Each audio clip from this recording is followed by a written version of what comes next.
John Caldigate by Anthony Trollope. Recording by David Bede. Chapter 1. Folking.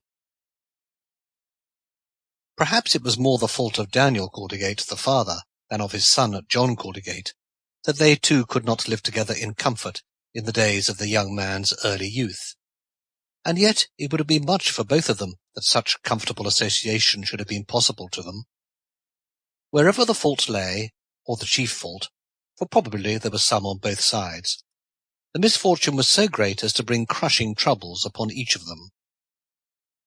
There were but the two of which to make a household.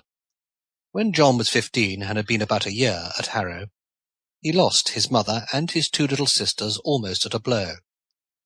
The two girls went first, and the poor mother, who had kept herself alive to see them die, followed them almost instantly.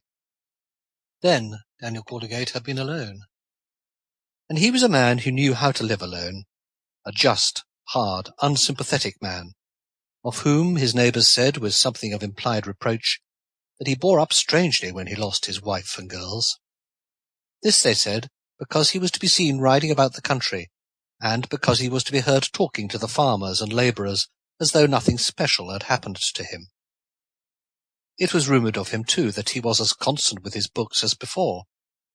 And he had been a man always constant with his books, and also that he had never been seen to shed a tear, or been heard to speak of those who had been taken from him. He was in truth a stout, self-constraining man, silent unless when he had something to say. Then he could become loud enough, or perhaps it might be said, eloquent. To his wife he had been inwardly affectionate, but outwardly almost stern. To his daughters he had been the same, almost anxious for every good thing on their behalf, but never able to make the children conscious of this anxiety. When they were taken from him, he suffered in silence, as such men do suffer, and he suffered the more because he knew well how little of gentleness there had been in his manners with them. But he had hoped, as he sat alone in his desolate house, that it would be different with him and his only son, with his son who was now the only thing left to him. But the son was a boy, and he had to look forward to what years might bring him, rather than to present happiness from that source. When the boy came home for his holidays, the father would sometimes walk with him and discourse on certain chosen subjects, on the politics of the day, in regard to which Mr. Caldigate was an advanced Liberal, on the abomination of the game laws, on the folly of protection, on the antiquated absurdity of a state church.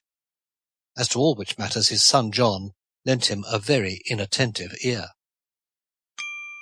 Sample complete. Ready to continue?